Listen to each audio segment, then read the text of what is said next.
Bonjour et bienvenue à cette nouvelle émission du Plaisir de savoir, où pendant les 3 prochaines semaines, nous allons avoir un beau voyage avec Julie Provost et René Mainville, qui sont les nouveaux propriétaires d'anciennement La Bastide, qui s'appelle aujourd'hui, qui porte le nom aujourd'hui de Chalet locatif Saint-Joseph.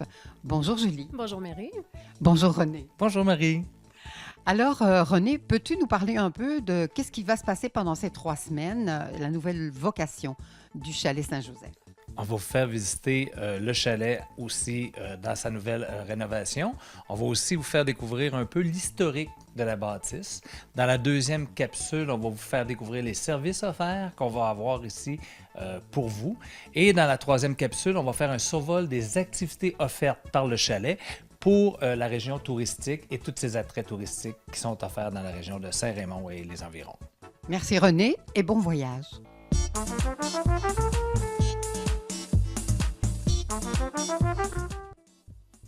Bonjour René. Bonjour Marie. Alors, on se retrouve pour cette première capsule du chalet locatif Saint-Joseph. Et là, tu vas nous faire un peu l'historique de l'évolution de cette maison au travers du temps. Initialement, cette maison-ci a été construite en 1903 par une compagnie de bois. La compagnie, elle, ce qu'elle faisait, elle se servait du premier bâtiment pour héberger les bureaux des patrons, des propriétaires, je crois, de la chaîne de bois. Ce qui s'est ensuite passé, c'est qu'ils ont fait un agrandissement en 1918 dans la deuxième partie. La deuxième partie servait à héberger les travailleurs qui venaient de l'extérieur pour cette même compagnie de bois. Au fil des ans, je vous dirais environ 5 ou 8 ans plus tard, ça a été vendu au notaire Larue. Le notaire Larue en est devenu propriétaire. Il a installé sa famille qui a passé avec une génération ici. Par la suite, ça a été revendu à une famille de Belges qui s'appelait les Pringle. Et ensuite, ils ont revendu à une famille qui s'appelait les Delisle. Monsieur Delisle était un collectionneur d'insectes et de papillons.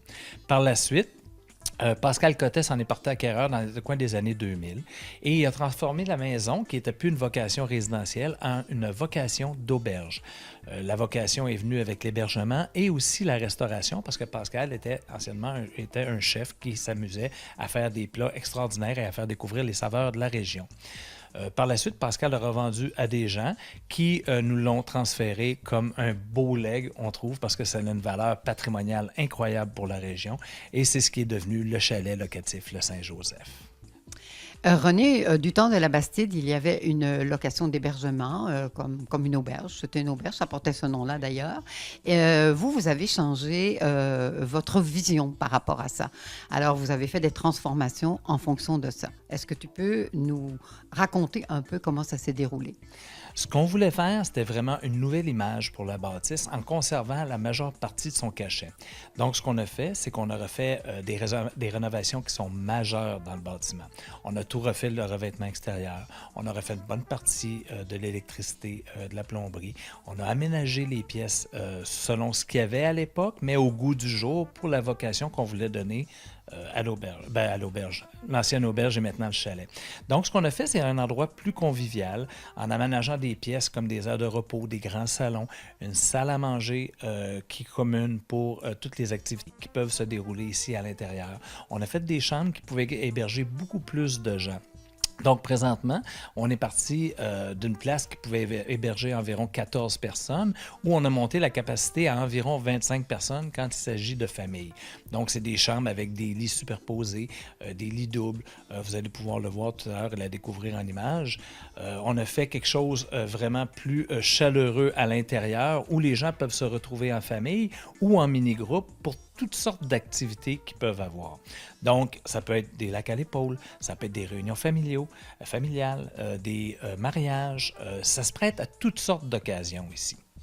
Donc, en fait, on parle de louer le chalet au complet. Présentement, la demande qu'on avait, c'était pour le louer au complet, exactement.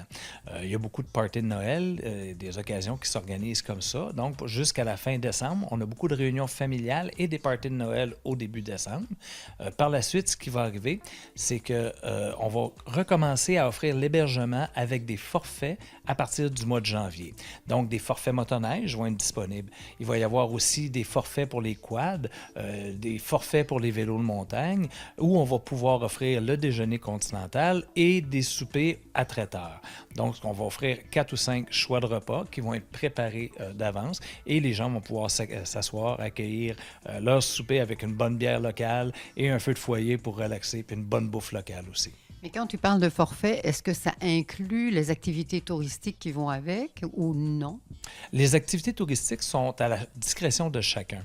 Les activités touristiques vont être offertes dans la région, mais souvent, nous, ce qu'on peut offrir, c'est que des gens n'ont pas de motoneige, désirent de partir une journée en motoneige. Oui, on va s'organiser pour vous avoir des motoneiges en location qui vont être rendus sur place. On va vous offrir l'habillement pour la motoneige, le quad aussi va être disponible et les vélos de montagne peuvent être offerts aussi en location sur place.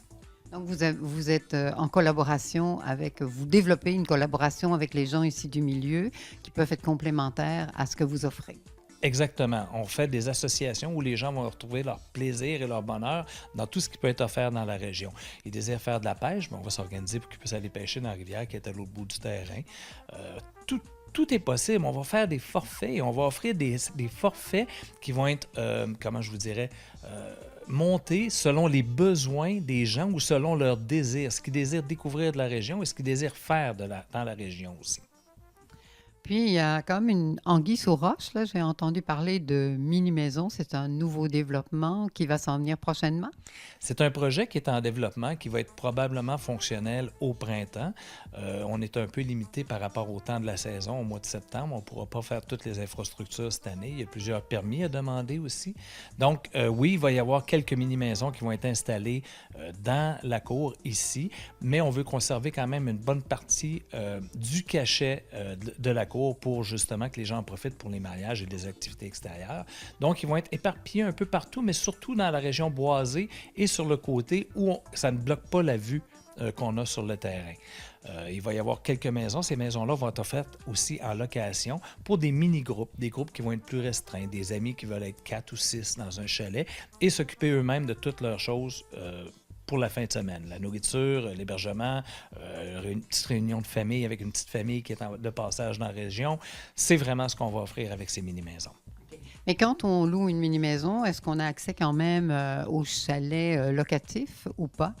Généralement, le chalet va être indépendant de la location de la mini-maison. Par contre, à même le chalet, le mini-chalet, la mini-maison, on peut leur offrir le service de nourriture, de traiteur ou tout ça. Les mêmes services vont être offerts. Soit la laiterie va être incluse, tout va être inclus.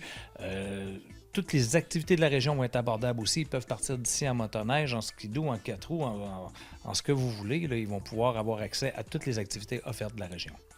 Mais là, on tient à préciser que c'est toujours en développement et qu'il y a des confirmations à recevoir pour que ça puisse se matérialiser, se réaliser. Exactement. La majeure partie du travail est faite. Il s'agit simplement d'avoir les autorisations des instances provinciales.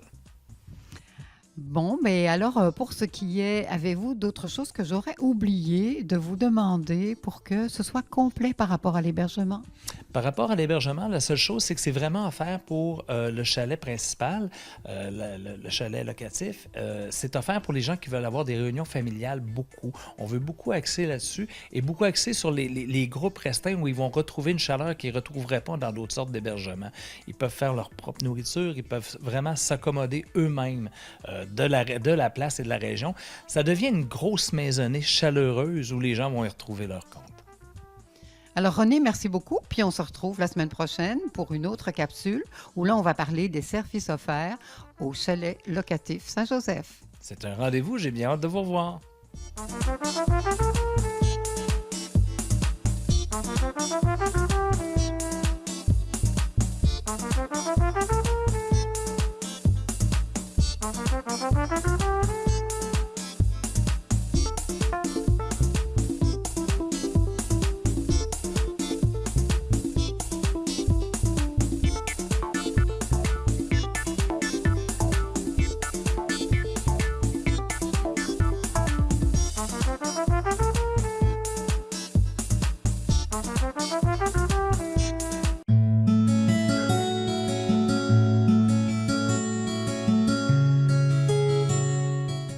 Bonjour, ici Diane Bédard, propriétaire de la Cité du Corps Institut médico-esthétique à Saint-Raymond dans le domaine depuis 38 ans.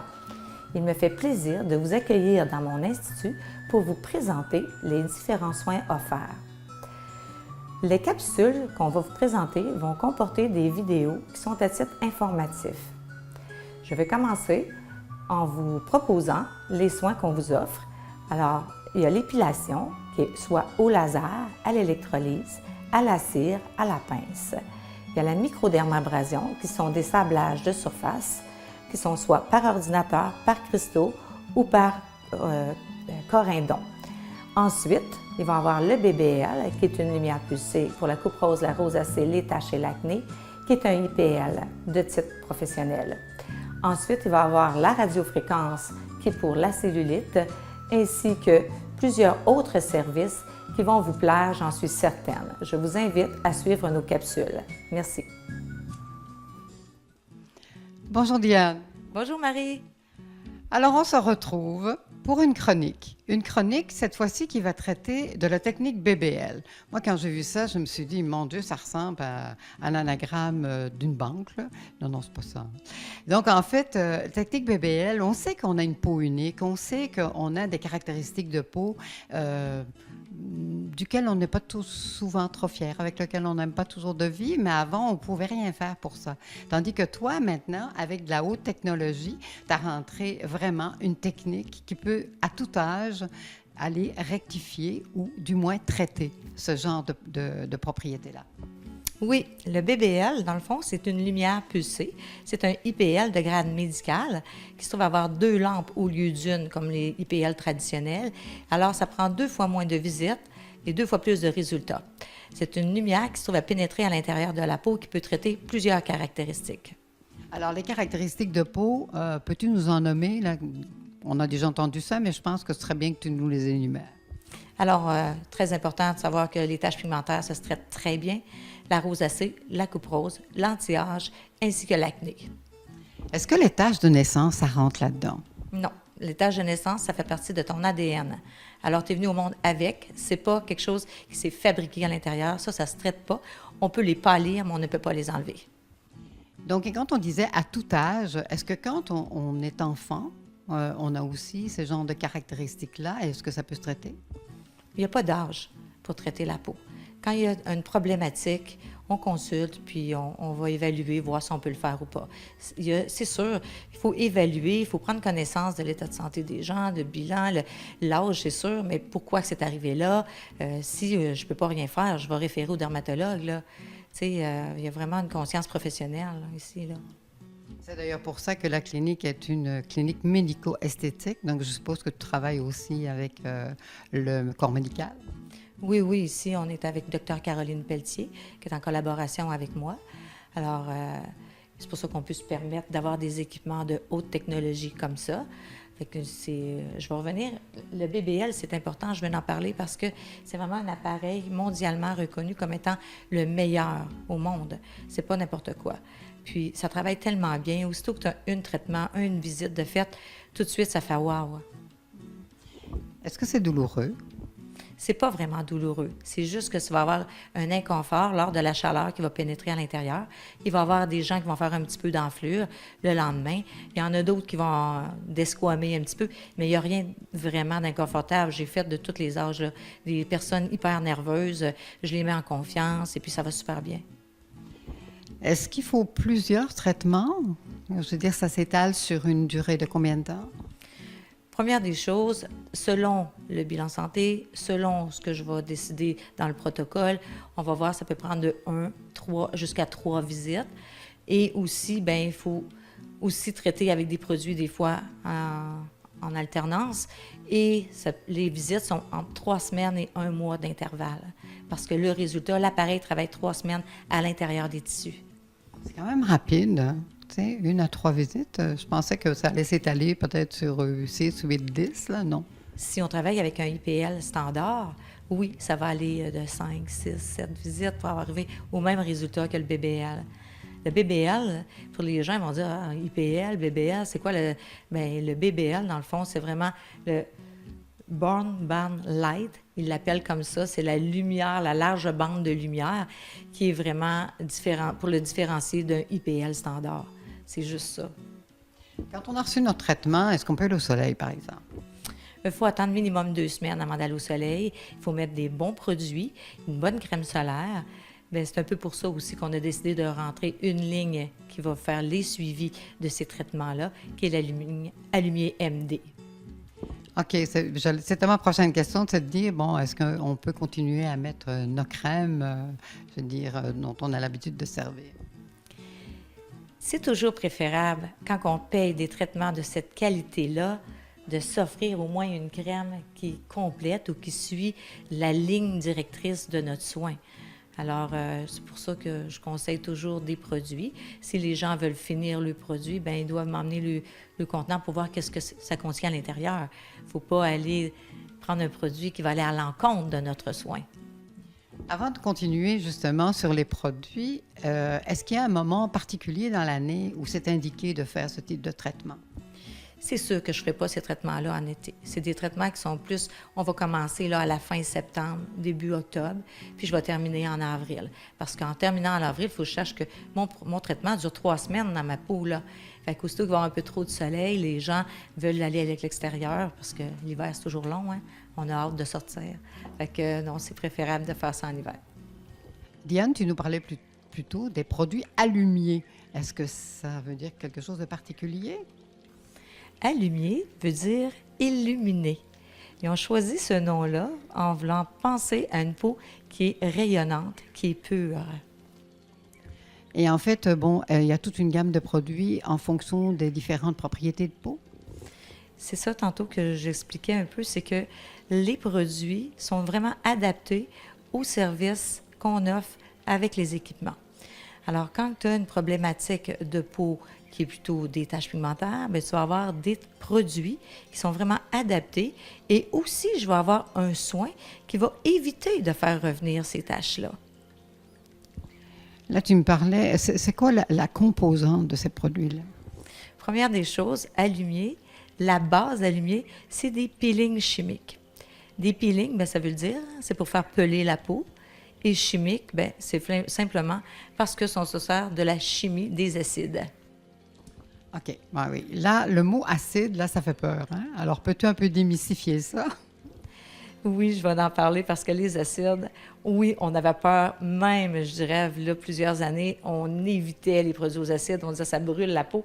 Maintenant, c'est tellement rendu raffiné. Et Allumier, là, c'est un protocole de médecin qui vient de les produits sont formulés en Europe, aux États-Unis et au Canada par un consortium de médecins qui se sont vraiment penchés sur la question des acides pour formuler cette fameuse belle ligne Allumier MD qui est fabriquée au Canada. Et Allumier travaille avec les acides glycoliques, les acides lactiques, salicyliques et kojiques. C'est des acides qui sont quand même des produits naturels. Fait que c'est quand même de la biologie naturelle et c'est adapté pour chaque type de peau qu'on va traiter. Il va y avoir un temps de peau pour poser le produit vraiment pour que ce soit tolérable par la peau. On pose des questions aux gens tout le temps là, pendant qu'on fait ça. On sait chronométrer le temps de pause et les résultats sont vraiment fascinants.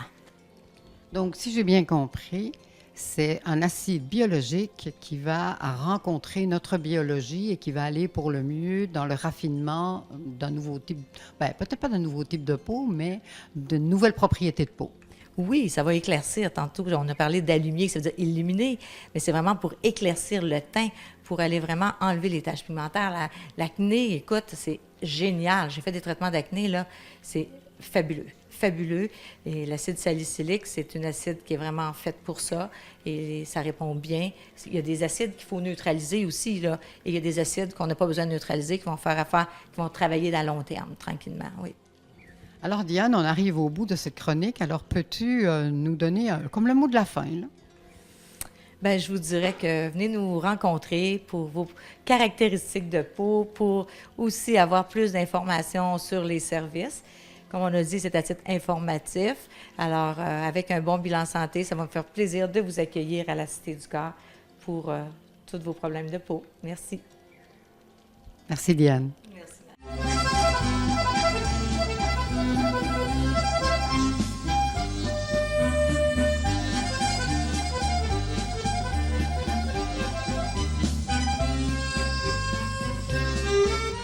Pour cette série de capsules, nous sommes à Pont-Rouge, à la boulangerie-pâtisserie chez Alexandre et nous rencontrons le propriétaire investisseur Patrick Bourson.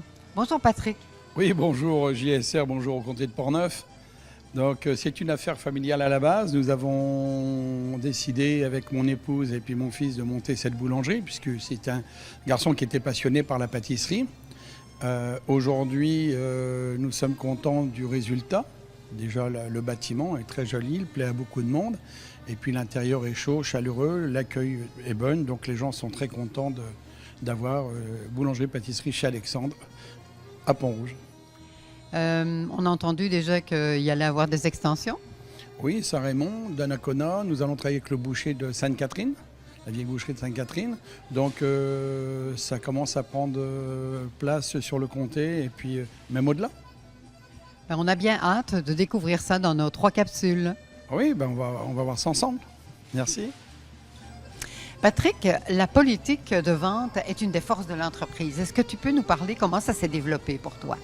Le mot politique me fait peur parce que c'est souvent des menteries. Non, nous partons beaucoup sur la qualité.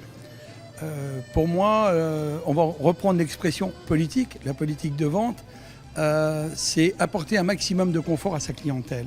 Dire apporter des produits sains, bons, apporter du rêve dans le palais, dans la bouche des consommateurs lorsqu'ils mangent nos pâtisseries, du bonheur lorsqu'ils croquent notre pain, ça c'est très important. Et puis, tu as l'amour des gens, tu as la bosse du commerce ou tu ne l'as pas. Donc, la politique, on va reprendre le mot à Marie, qui est son mot préféré, c'est de dire aux gens, voilà, nous vous aimons, on essaye de vous apporter un maximum de qualité. Et là, je pense qu'ici à Pont-Rouge, et puis les alentours, notre façon de travailler a beaucoup plu aux personnes.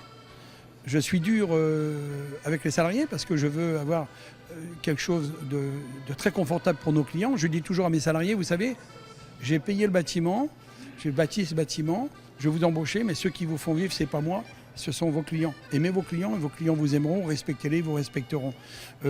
Envoyez balader vos clients, vos clients ne viendront plus, quoi.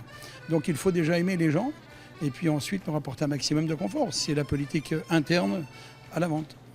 Est-ce que ça complète ce que tu voulais dire sur la politique de vente de chez Alexandre? Pas tout à fait. Par exemple, lorsqu'on voit la beauté de nos pâtisseries, quand il y a une jolie fille, on la regarde, on dit qu'est-ce qu'elle est belle, on désire. Une femme qui regarde un homme joli dit qu'est-ce qu'il est beau, elle peut le désirer. Donc nos pâtisseries sont faites pour être désirées et être aimées, voilà, donc en tout bien, tout honneur. Et on fait de la poésie.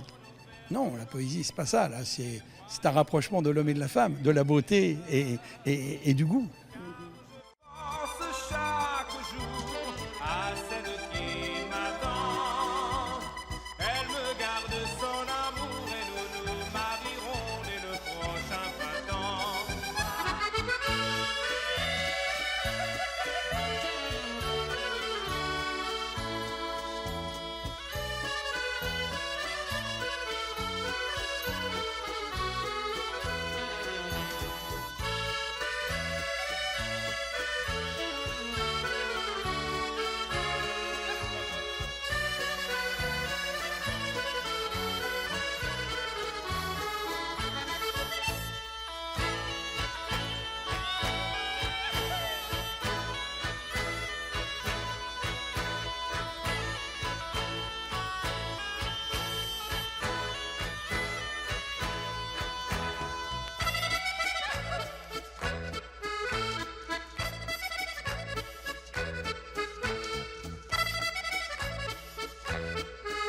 Patrick, on se trouve à l'étage de la boulangerie-pâtisserie où on reçoit pour des réceptions.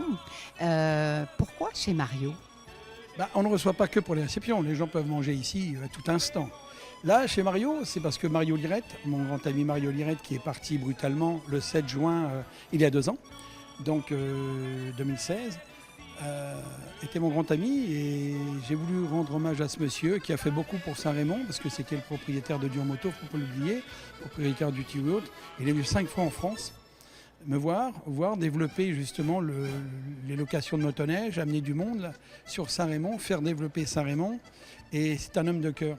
Donc j'ai demandé à son épouse, Denise Potvin, à ses enfants, à Jean-Christophe et puis Anso, est-ce que je peux appeler l'État chez Mario? Est-ce que je peux avoir des animaux venant de chez Mario? Parce que je venais le voir ici, j'allais à la chasse avec lui, on allait dans le Grand Nord au Mirage, on allait chasser l'ours à la tuque, on faisait beaucoup de motoneige ensemble.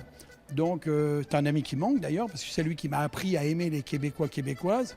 Je pense que c'est lui qui m'a un peu induit en erreur sur le Québec, mais c'est mon homme de cœur, quoi. Voilà, c'était un peu mon frère pour moi. Donc en fait, les animaux qui sont ici sont des animaux qu'il a ou vous avez chassés ensemble? Non, les animaux, ah, oui, l'ours, on l'a chassé ensemble, mais les animaux, il les a tous tués par l'aigle qui a été donné par une autre personne.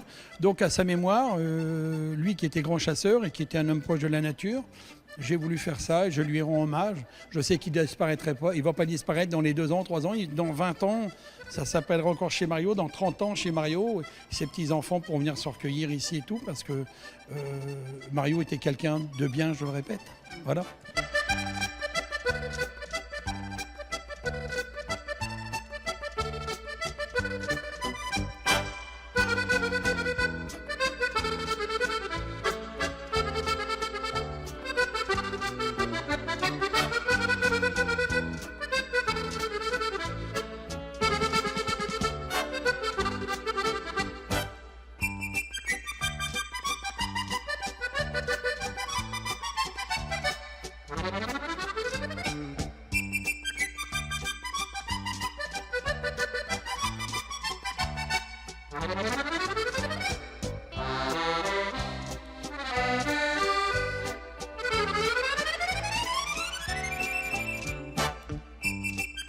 Je sais qu'il y a un deuxième hommage aussi sur le même étage, mais auquel on n'a pas accès.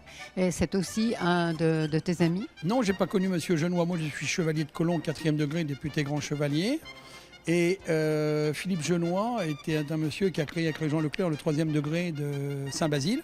C'est un homme qui a fait beaucoup de bien sur Pont-Rouge, Saint-Basile, Saint-Raymond-Haute. Donc, lorsque j'ai acheté sa maison, j'ai dit à ses enfants, vous aurez une surprise. Et j'ai gardé les barrières de son patio, ses portes, ses fenêtres. Et je reconstruis la maison là, en décoration de chez Philippe Genois. Donc, ça s'appelle 4 rue Saint-Charles. Voilà. C'est tout simplement un remerciement à ce monsieur qui a fait de grandes choses ici. Il faut toujours remercier les gens qui ont fait des bonnes choses et puis oublier ceux qui font que des mauvaises choses. Voilà. En tout cas, ça me touche parce que je trouve que c'est un homme d'hommage et un homme d'honneur. Disons qu'en politique, il faut reconnaître les bonnes choses et puis oublier les mauvaises. Et ça, c'est très important, sur ce que les gens ne savent pas faire. Et c'est bien dommage, parce que quand tu fais du bien, je pense qu'il faut rendre le bien au bien et le mal au mal. Voilà.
Mais merci beaucoup. C'est moi qui vous remercie, puis j'espère que les gens du comté de Portneuf et autres apprécieront la qualité de nos produits et nous lâcheront pas, comme ils disent, ils vont nous encourager. Parce que nous avons quand même investi quelques millions pour créer quelques emplois et j'espère qu'on va réussir dans le comté de Portneuf. Voilà. Mais on n'a pas terminé non plus, hein. On a une 3e capsule qui va s'en venir la semaine prochaine pour pouvoir découvrir la pizzeria au feu de bois. Alors, on se revoit la semaine prochaine. Bon, alors à la semaine prochaine. Merci.